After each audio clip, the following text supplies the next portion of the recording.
All right, let's get right into it. We are going to explore the story behind one of the most important photographs ever taken.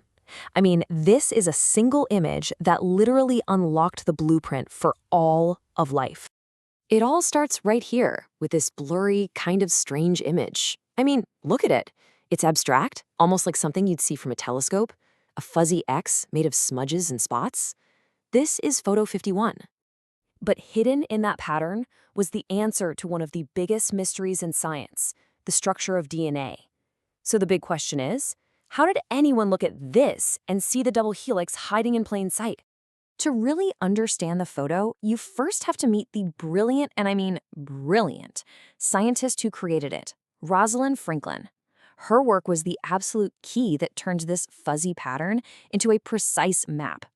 So, who was Rosalind Franklin? Well, she was an expert in a technique called X-ray diffraction. Basically, it's a super powerful way to figure out the 3E structure of molecules.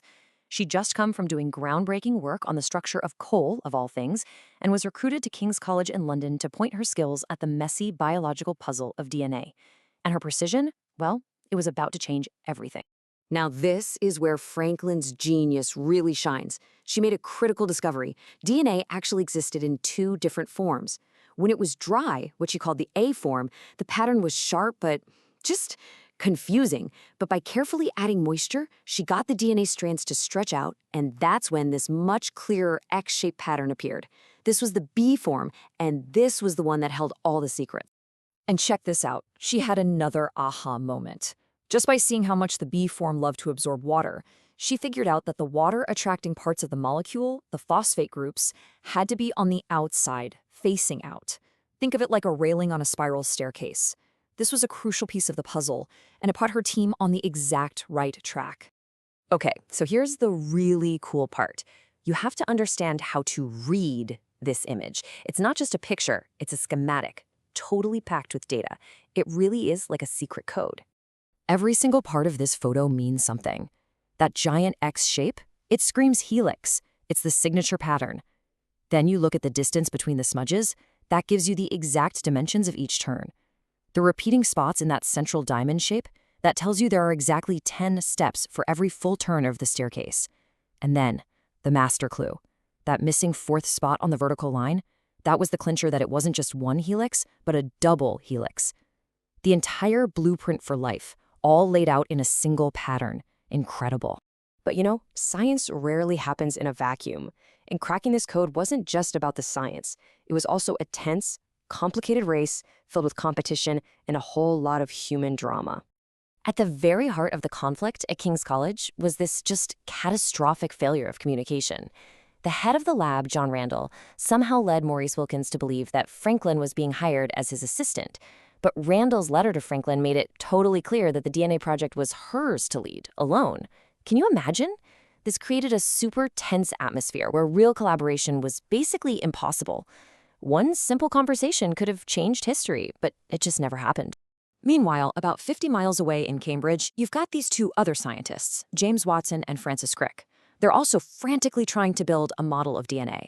And they are driven, terrified, that the world's leading chemist at the time, Linus Pauling, was about to beat them to it.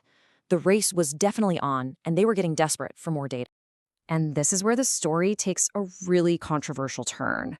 It raises all these questions about scientific credit and ethics that people are still debating today. So in early 1953, Maurice Wilkins shows photo 51 to James Watson. And here's the kicker, this was done completely without Rosalind Franklin's knowledge or her permission. For Watson, seeing this photo was like a lightning bolt. It was the final electrifying piece of the puzzle. It confirmed their theories and gave them the exact measurements they needed to finally build their model. And if you want a sense of the personal dynamics at play, well, years later, Watson's own words in his book, The Double Helix, paint a pretty stark picture.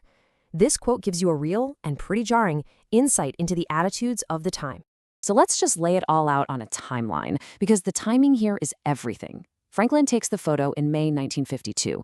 Less than a year later, the discovery is announced. Then, tragically, just 5 years after that, Franklin dies of cancer. She was only 37. And then in 1962, the Nobel Prize goes to Watson, Crick, and Wilkins. Nobel rules forbid giving the prize to someone who has passed away, so she wasn't even eligible. So to be really clear, let's break down who did what. Franklin produced the critical experimental data, Photo 51. Wilkins started the work and, yes, shared that data. And Watson and Crick? They put all the pieces together, using Franklin's data to build the final correct 3D model. Every one of them made an indispensable contribution. How those contributions came together, though, that's still at the heart of the debate. When you look back on this whole story, it's just wild how much of it hangs on a clash of personalities and this one massive failure to communicate. And that brings us to a fascinating final thought, a big what if. I mean, just imagine an alternate history for a second. What if Franklin and Wilkins had sorted out that initial misunderstanding and actually worked together? They had the data, they had the expertise. They could very well have solved it themselves. We might be talking about the Franklin-Wilkins model of DNA today, completely changing the history we all know. And that's really the thought I want to leave you with. This whole story makes you wonder about the very nature of discovery, right? Is it really about that lone spark of genius, that eureka moment? Or is it more often about chance, about personalities, and about the simple but sometimes profoundly difficult ability to just work together?